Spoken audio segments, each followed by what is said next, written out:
Episode की शुरुआत में दिखाते हैं कि झेंग जुनमो को पीछे से चाकू मार दिया होता है और उसे जान से मारने वाला होता है। लेकिन ये सब देखकर जुनमो हंस रहा होता है। ये देखकर झेंग पूछता है कि आखिर तुम हंस क्यों रहे हो। वो कहता है तुम असली झेंग हो ही नहीं। झेंग कहता है ये सब तुम क्या बक रहे हो, मैं कोई फेक नहीं हूँ। जुनमो कहता है सबसे पहली बात, झेंग मुझे कभी भी ली जुनमो नहीं बुलाता है, वो मुझे हमेशा शाओ मोमो बुलाता है। और दूसरी बात, तुम कोई और बनकर मुझे बेवकूफ़ बना सकते थे, लेकिन सिर्फ झेंग बनकर कभी भी मुझे कोई भी जाल में फंसा नहीं सकता है, क्योंकि सिर्फ वही है जो बिना किसी कंडीशन के मुझे खुद पर विश्वास करवा सकता है। इसका मतलब मैं अभी भी सपने में हूँ। तभी वो झेंग गायब हो जाता है और जुनमो इस पर सच में उठ जाता है और कहता है क्या मैं इस बार भी सपने में ही हूँ। लेकिन वो देखता है कि सभी लोग कार्ड्स खेल रहे होते हैं। ये देखकर वो समझ जाता है कि ये वाला असली है। उसे देखकर श्वांग कहती है अरे तुम उठ गए।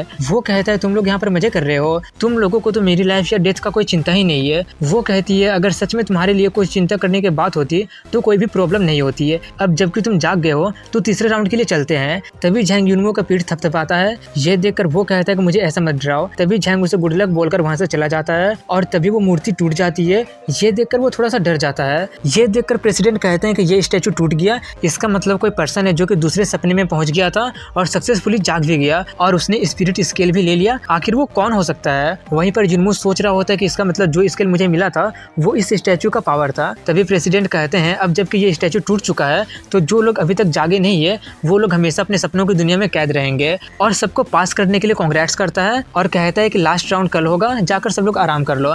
इसके बाद जुनमो को दिखाते हैं जो अपने रूम में जाकर सो रहा होता है और सोकर उसी स्केल के बारे में सोच रहा होता है कि आखिर इसका काम क्या हो सकता है। शैडो क्वीन बिना किसी हेजिटेशन के आ गई थी और आने के बाद कनेक्शन अचानक टूट गया था। तभी वहाँ पर झेंग आकर कहता है कि मैंने बाथरूम यूज कर लिया है, अब तुम जाकर कर सकते हो। और उससे कहता है कि नहाने से पहले खाना खाना ज़्यादा अच्छा होगा, लेकिन मुझे तुम्हारी कोई भी चिंता नहीं है कि तुम खाओ या ना खाओ, मैं तो नूडल खाना चाहूँगा। झेंग ड्रेस पहनने लगता है और वो खाना खाने लगता है। तभी वहाँ पर वेगा सिटी की सिटी लोड आकर कहती है कि कल तुम लोगों का आखिरी टेस्ट होगा, इसलिए शायद अब मुझे तुम लोगों को इस वर्ल्ड बैटल का रियल पर्पस बता देना चाहिए। झेंग पूछता है आखिर रियल पर्पस का मतलब क्या है। वो कहती है तुम लोगों को तो पता ही है कि इस बार का वर्ल्ड बैटल पहले से कहीं ज्यादा अलग हो रहा है। सिर्फ कैंडिडेट्स को लेकर रिस्ट्रिक्शन ही नहीं बल्कि कोई भी डुएल नहीं होगा, उन सब के बजाय इस तरह का टेस्ट किया जा रहा है। ये सब उस स्पेस क्रैक के अपीयर होने के कारण हो रहा है। और उन लोगों से पूछती है क्या तुम लोगों को पता है कि स्ट्रिंग प्लेयर का सबसे हाईएस्ट लेवल कौन सा है। झेंग कहता है कि हाईएस्ट लेवल तो वॉर्सेंट है ना। वो कहती है ये कहना पूरी तरीके से गलत तो नहीं है, ये सिर्फ अर्थ को इन्वायरमेंट को लेकर है। रिकॉर्ड के अनुसार एक स्ट्रिंगर 100 साल पहले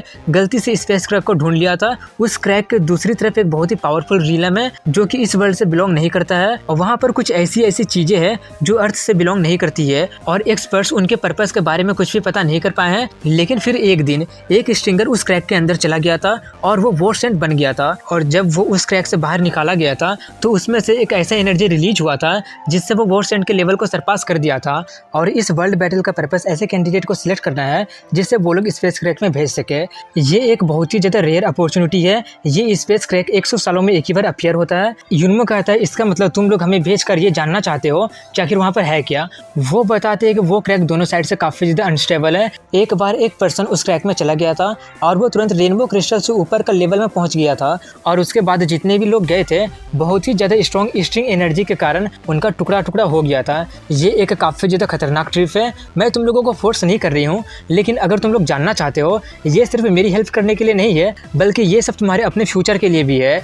और उन्हें एक कुकुन जैसा कुछ देते हुए कहती है कि ये शायद उस वर्ल्ड में तुम्हारा हेल्प कर सके। इसके बाद अगले दिन का सीन दिखाया जाता है जहाँ पर वो सभी लोग पहुंच चुके होते हैं और वहाँ पर वो 6 मेजर फोर्सेस भी पहुंच चुके होते हैं और उसके साथ साथ स्ट्रिंगर गिल्ड का प्रेसिडेंट भी पहुंच जाता है और पूछता है क्या तुम लोग कल रात को अच्छे से सो पाए थे। क्या बात है, तुम सभी लोग काफी ज्यादा एंग्जियस दिख रहे हो। चलो अब मैं तुम लोगों को तुम्हारा आखिरी टेस्ट बता देता हूँ और वो ये है कि तुम लोगों को इस केव के अंदर जाना है और दूसरी तरफ से निकल जाना है, बस इतना ही करना है। इसके लिए कोई भी रूल नहीं है। केव के अंदर कुछ भी करना अलाउ है, यहाँ तक कि तुम लोगों को मार भी सकते हो जो लोग तुम्हें लगते हैं कि वो तुम्हारा रास्ता में काटा है। अगर तुम दूसरों से बेहतर नहीं हो तो वो लोग तुम्हें कच्चा चबा जाएंगे। मैं सिर्फ एक पावरफुल लीडर को चुनना चाहता हूँ। तुम लोगों के पास सिर्फ 3 मिनट है सोचने के लिए। अब हम सभी लोग गुफा की दूसरी तरफ मिलते हैं। ये बोलकर वो वहाँ से चला जाता है और वहाँ पर सभी लोग बातें करने लगते हैं कि फाइनल रिवॉर्ड काफी ज्यादा इंपॉर्टेंट होने वाला है।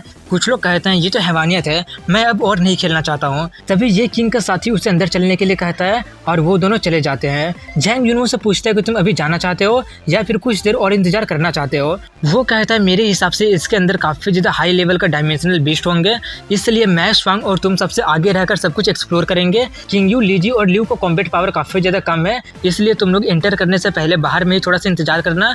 हम लोग जितना हो सके उतना बीस्ट को ख़त्म करने की कोशिश करेंगे, लेकिन तुम लोगों को फिर भी काफ़ी ज़्यादा सतर्क रहना पड़ेगा, क्योंकि सबसे खतरनाक जो यहाँ पर डायमेंशनल बीस्ट नहीं है बल्कि इंसान है। ये देखकर झैंग अपने मन में कहता है कि युनवो को ये अभी तक नहीं पता है कि वो कितना अच्छा लीडर बन चुका है, और उस केव में जाते हुए कहता है कि यही हमारा आखिरी स्टेप होने वाला है, इसलिए कोई भी हारना मत। और जाते हुए कह रहा होता कि यहाँ का डायमेंशनल बीस्ट सिंपल नहीं होगा, बल्कि सब के सब गोल्डन क्रिस्टल से ऊपर के ही होंगे। स्वांग कहती है ध्यान से, मैं एक अनयूजुअल ब्रीदिंग को फील कर पा रही हूँ। तभी किसी के चिल्लाने की आवाज़ आती है। ये सुनकर युनवो थोड़ा सा डर जाता है और वो जाकर देखते हैं तो उन्हें पता चलता है कि वहाँ पर एक बहुत ही बड़ा ड्रैगन होता है जो कुछ लोगों को ख़त्म कर दिया होता है। ये देखकर झैंग कहता है कि मुझे नहीं लगता कि हम 10 लोग मिलकर भी उसे हरा पाएंगे।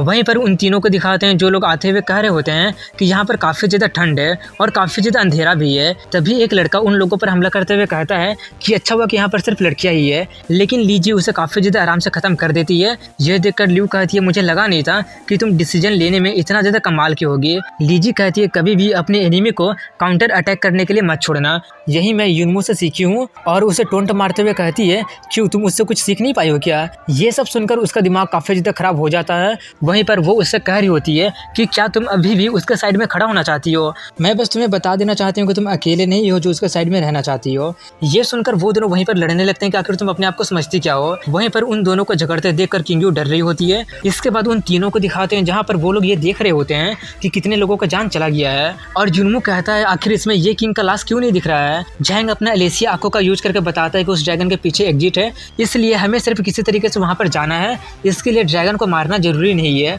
ये सुनकर युनवो कहता है ये तो काफ़ी ज़्यादा आसान है। ये बोलकर वो जाने लगता है, लेकिन तभी ड्रैगन उस पर अपना आग से हमला कर देता है। युनवो उससे बचते हुए अपना आग से अटैक कर देता है, जिससे वहाँ पर बहुत ही ज़्यादा आग हो जाती है। ये देखकर झैंग घबराते हुए कहता है कहीं वो मारा तो नहीं गया ना, लेकिन वो मरा नहीं होता है बल्कि आराम से वहाँ से जा रहा होता है। ये देखकर ड्रैगन थोड़ा सा कंफ्यूज हो जाता है, इसलिए वो फिर से अपना आग से उस पर अटैक कर देता है, लेकिन उससे युनवो को कुछ भी नहीं होता है क्योंकि उसके पास भी फायर पावर होता है। इसलिए युनवो उससे कहता है कि अब चुपचाप हार मान लो, ये सब मेरे ऊपर काम नहीं करने वाला है। ये देखकर ड्रैगन रोने लगता है कि अरे भाई मेरी भी कोई इज्जत है। युनवो उनसे कहता है कि तुम लोग यहाँ पर आ सकते हो, ये बहुत ही ज़्यादा आसान है। ये देखकर वो कहती है क्या तुम सबको अपने तरह ही समझ के रखे हो? तभी झैंग अपना एलेसिया आइज का यूज करके उसके अटैक और वॉकिंग स्पीड को देखता है और उन्हें कंबाइन करने से उसे पता चल जाता है कि उसे उसका स्पीड कितना रखना है जिससे वो आसानी से पार कर जाए। इसलिए वो जाने लगता है और कहता है कि मेरा कैलकुलेशन काफ़ी ज़्यादा अच्छा है। लेकिन तभी वो ड्रैगन उस पर फायर अटैक कर देता है जो कि उसके कैलकुलेशन से 0.2 सेकंड ज़्यादा स्पीड से होता है।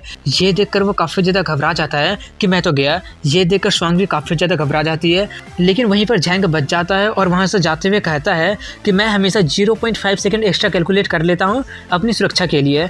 ये बोलकर वो भी काफ़ी आसानी से उसे पार कर लेता है। ये देखकर युनवो कहता है कि तुम्हारी आंखें तो काफ़ी कमाल की है, क्या तुम इससे सब कुछ देख सकते हो?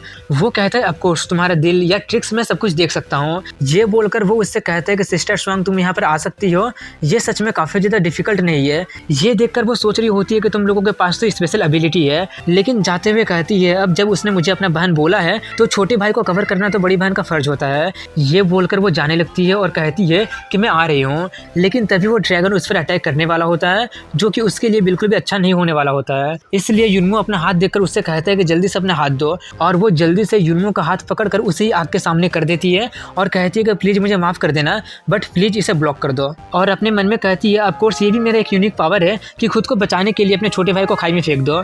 वहीं पर युनवो काफ़ी ज़्यादा गुस्सा हो जाता है। ये देखकर वो कहती है अब ज़्यादा गुस्सा भी मत हो, सिचुएशन ही ऐसा हो गया था कि मुझे ये करना पड़ा। वो बोल रहा होता है मेरे पास फायर पावर है, लेकिन फिर भी अगर मैं मारा जाता तो। वहीं पर लीजी और ल्यू लड़ते हुए आ रही होती है कि तुम मेरे रास्ते से हट जाओ, और किंग यू उन दोनों को वैसे ही लड़ने के लिए छोड़ देती है। वहीं पर वो दोनों लड़ रहे होते हैं। ये देखकर युनवो कहता है कि वो दोनों तो टीममेट थे ना, अब उन्हें क्या हो गया। वहीं पर ये सब देखकर झैंग पॉपकॉर्न लेकर बैठ जाता है और उन्हें फाइट करते हुए देखकर कहता है कि इसी का तो मैं इंतजार कर रहा था, फाइनली ये स्टार्ट हो ही गया। वहीं पर वो दोनों फाइट कर ही रहे होते हैं कि तभी वो ड्रैगन उन दोनों पर हमला करने वाला होता है। ये देखकर युनवो कहता है कि बेवकूफ़ो जल्दी से वहाँ से भागो, ये कोई मजाक नहीं है। लेकिन तभी वो ड्रैगन उन लोगों पर हमला कर देता है, जिसे देखकर वो तीनों काफ़ी ज़्यादा घबरा जाते हैं। लेकिन उन दोनों को किंग यू बचा लेती है और कहती है कि हम लोग अपने पावर से इस ड्रैगन को पार नहीं कर सकते हैं, इसलिए तुम लोग जाओ। जहाँ पर अपना लाइफ बचाना काफ़ी ज़्यादा मुश्किल है, इसलिए हमें मरने की कोई ज़रूरत नहीं है। ये बोलकर वो उन दोनों को वहाँ से लेकर चली जाती है और वहीं पर लीजी रो रही होती है कि मैं इसे एक्सेप्ट नहीं कर सकती हूँ, मैंने सच में काफ़ी ज़्यादा मेहनत किया था उसे कैचअप करने के लिए। किंग यू कहती है अगर ऐसी बात है तो अगली बार और ज़्यादा मेहनत करना। वहीं पर जुनमू कहता है कि हमें यहाँ से चलना चाहिए, एग्जिट हमारे सामने है। ये बोलकर वो लोग वहाँ से चले जाते हैं, जहाँ पर उन्हें वही स्पेस क्रैक दिखता है। उसे देखकर वो लोग कहते हैं कि ये सेफ है भी या नहीं है। उन्हें देखकर प्रेसिडेंट कहते हैं कि अभी भी 30-40 लोग बच ही रहे हैं, मेरी उम्मीद से कहीं ज़्यादा है। जाइंट किंग पूछता है क्या अब हम लोग उसके अंदर जा सकते हैं। वो कहते हैं इसके बारे में ज़्यादा चिंता मत करो, मैं इसके बारे में बोलने ही वाला था। ये बोलकर वो कहते हैं अगर तुम लोग उसमें एंटर करना चाहते हो तो तुम लोगों के पास 2 ऑप्शन है। पहला ये है कि तुम लोगों को 1 घंटा इंतजार करना पड़ेगा और उसके बाद एनर्जी स्टेबल हो जाएगा ताकि तुम सभी के सभी लोग उसके अंदर आराम से जा सकते हो। और दूसरा ऑप्शन ये है कि तुम लोग अभी उसके अंदर जा सकते हो, लेकिन अभी सिर्फ तुम लोग 8 लोग ही अंदर जा सकते हो। 8 लोगों के एंटर करने के बाद उसका एनर्जी काफ़ी ज़्यादा अनस्टेबल हो जाएगा।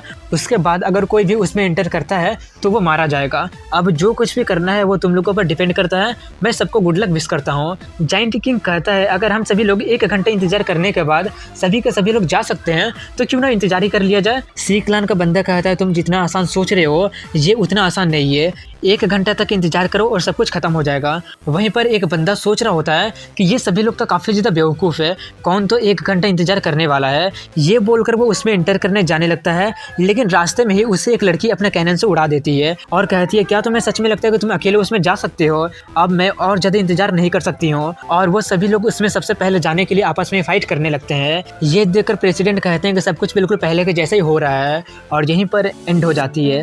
अगर वीडियो पसंद आया होगा तो लाइक कमेंट शेयर के साथ चैनल को सब्सक्राइब जरूर करें। मिलता हूँ नेक्स्ट वीडियो में, तब तक के लिए हैव अ गुड डे।